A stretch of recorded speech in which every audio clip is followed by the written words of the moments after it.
Kuberan TV நேயர்களுக்கு astro KS ஐயங்காரின் பணிவான நமஸ்காரங்கள்.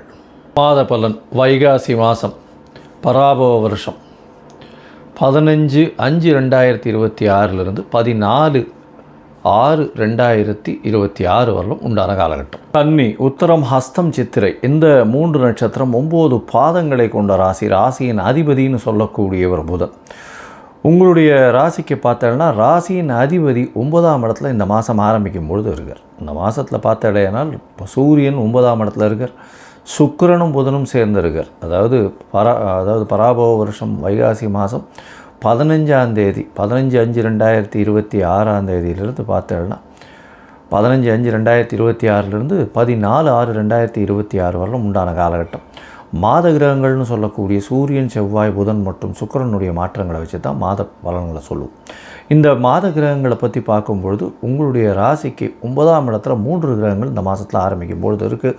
அதாவது சூரியன், செவ்வாய், புதன் 3 கிரகங்களும், சூரியன், சுக்கிரன், புதன் 3 கிரகங்களும் இருக்குது.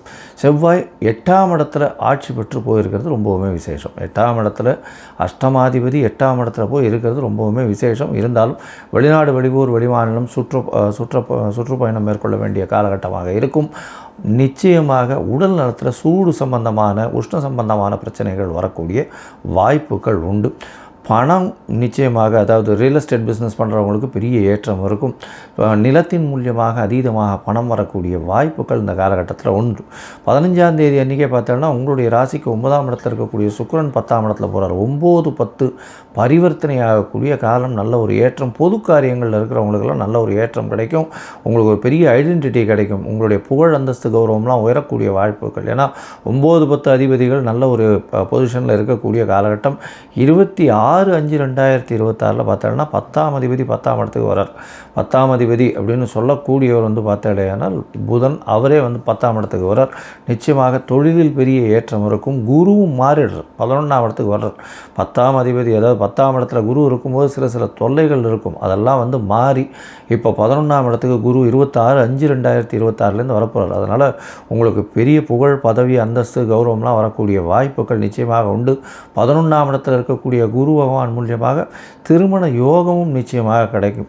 இருந்தாலும் கூட்டாளிகள், 7ஆம் இடத்தில் இருக்கக்கூடிய சனி பகவான் கூட்டாளிகளை அந்த அளவுக்கு நம்பாதீங்க, பொறுமையாக இருக்கும். நல்ல ஒரு ஏற்றம் கிடைக்கக்கூடிய காலகட்டமாக அமைய போகிறது. மொத்தத்தில் பார்க்கும்பொழுது இந்த கன்னியா ராசிக்காரர்களுக்கு ராசிநாதன் 9ஆம் இடத்துலையும் பரிவர்த்தனை யோகத்திலையும் அமைகிறதுனால ஆட்சி பெற்றதுக்கு சமமாக இருக்கிறதுனால எல்லா விதமான ஏற்றங்களும் கிடைக்கும். நினைத்த காரியங்கள் நினைத்த இடத்தில் நிச்சயமாக நடக்கக்கூடிய வாய்ப்புகள் உண்டு. உங்களுடைய ராசிக்கு பார்த்தாலேனால் 5ஆம் இடத்துல ராகு இருக்கிறதுனால நல்ல ஒரு ஏற்றம் கிடைக்கும். குருவின் பார்வையில் இருக்குது, பெரிய ஏற்றம் கிடைக்கக்கூடிய வாய்ப்பு. உங்களுடைய பதவி, புகழ், அந்தஸ்து, கௌரவம்லாம் நிச்சயமாக நல்லபடியாக இருக்கும். உங்களுடைய ராசிக்கு 11ஆம் இடத்துல குரு பகவான் வரார். எப்போது? 26ஆம் தேதி அன்றைக்கி.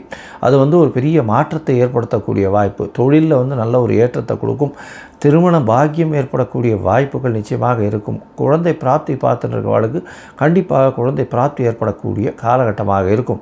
6ஆம் இடத்துல இருக்கிற ராகு நிச்சயமாக எல்லா விதமான தடைகளையும் மீறி தாண்டி வெற்றி பெறக்கூடிய வாய்ப்புகளை நிச்சயமாக கொடுப்பார். அதீதமாக வேகமாக ஓட வேண்டிய காலகட்டமாக இருக்கும். ஏன்னா 12ஆம் அதிபதி 9ஆம் இடத்துல போய் இருக்கிறதுனால வெளிநாடு, வெளியூர் போகக்கூடிய வாய்ப்புகள் நிச்சயமாக இருக்கும். அந்த வெளிநாடு, வெளியூர் போகக்கூடிய வாய்ப்பில் பார்த்தோம்னா உங்களுக்கு ஒரு நல்ல ஏற்றம் கிடைக்கக்கூடிய வாய்ப்புகள் நிச்சயமாக இருக்கும். உங்களுக்கு குலதெய்வ வழிபாட்டின் மூலியமாக நல்ல ஒரு ஏற்றம் கிடைக்கும். இந்த மாதத்தில் உங்களுடைய ராசிக்கு 10ஆம் இடத்துல 10ஆம் இடமும் 9ஆம் இடமும் தர்மகர்மாதிபதி யோகம்னு சொல்லக்கூடிய 9-10 அதிபதிகள் ஆட்சி பெற்று பரிவர்த்தனையாகி இருக்கிறது பெரிய விசேஷத்தை கொடுக்க போகிறது. இதன் மூலியமாக பொது வாழ்க்கையில் இருக்கிறவங்க, பொது காரியம் பண்ணுறவங்க, அவங்களுக்கெல்லாம் பெரிய விசேஷத்தை கொடுக்கும். தந்தையின் உடல்நிலையில் நல்ல ஒரு ஏற்றம். தந்தையின் சொத்துக்கள் சேரக்கூடிய வாய்ப்புகள் நிச்சயமாக இருக்கும்.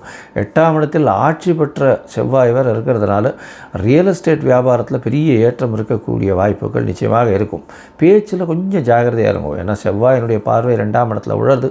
அது அந்த அளவு விசேஷத்தை கொடுக்காது. உடல்நிலையில் சற்று பின்னடைவு இருக்கும். ஏன்னா சனி பகவான் சமசப்தமத்தில் இருக்கிறது அந்த அளவு விசேஷத்தை கொடுக்காது. உங்களுடைய பார்ட்னர் அதாவது கூட்டாளிகளை அந்த அளவுக்கு நம்ப வேண்டாம். ரொம்ப ஜாகிரதையாக இருக்கிறது நிச்சயமாகவே நல்லது. உங்களுடைய ராசிக்கு பார்த்தாலேயானால் 10ஆம் இடத்துல புத பகவான் போகிறது பெரிய விசேஷம். அதனால் இந்த கலைத்துறையில் இருக்கிறவங்க, அதுவும் ஆர்ட் டைரக்டர்ஸு, எழுத்து பணியில் இருக்கிறவங்க, chartered accountants, computer software hardware engineer, அதை தவிர இந்த காற்று சம்பந்தப்பட்ட வியாபாரங்கள் அந்த மாதிரியான விஷயங்கள் பண்ணுறவங்களுக்கு பெரிய ஏற்றம் கிடைக்கக்கூடிய வாய்ப்புகள் நிச்சயமாக உண்டு. உங்களுக்கு எல்லா விதமான வெற்றிகளும் வரும். இருந்தாலும் சில நாட்கள் நீங்கள் தள்ளி போடுறது நல்லதுன்னு சொல்கிறோம். அந்த சில நாட்கள் சந்திராஷ்டம நாட்கள். 8ஆம் இடத்துல சந்திர பகவான் மறையும் பொழுது இருக்கக்கூடிய நாட்கள். அந்த சந்திர பகவான் மறையும் பொழுது நீங்கள் புதிய முயற்சி வேண்டாம், வெளியூர் வெளிமாநில பிரயாணம் வேண்டாம்னு சொல்கிறோம்.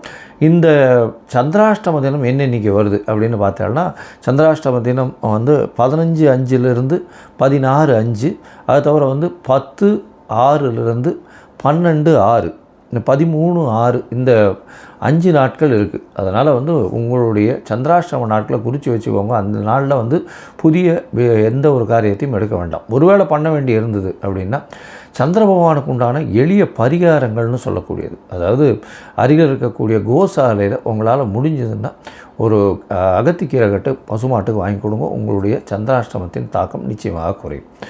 அது தவிர பார்த்தாலேனால் இந்த மாதத்தில் உங்களுடைய தசாபுக்தி அந்தரம் சூக்ஷ்மம் அந்த அளவுக்கு விசேஷமாக இல்லையா, பக்கத்தில் இருக்கிற கோதண்டராம சுவாமி கோவிலுக்கு போங்க. கோதண்டராம சுவாமி கோவிலுக்கு போயிட்டு அங்கே ஒரு துளசி மாலை ஒன்று வாங்கி போடுங்க. தாமரை புஷ்பம் ஒன்று வாங்கி வைங்க. அது 12 வந்தேன்னா, அதுவும் ஒவ்வொரு புதன்கிழமையும் 12 வந்தீங்களா உங்களுக்கு வெற்றி நிச்சயமாக கிடைக்கும்.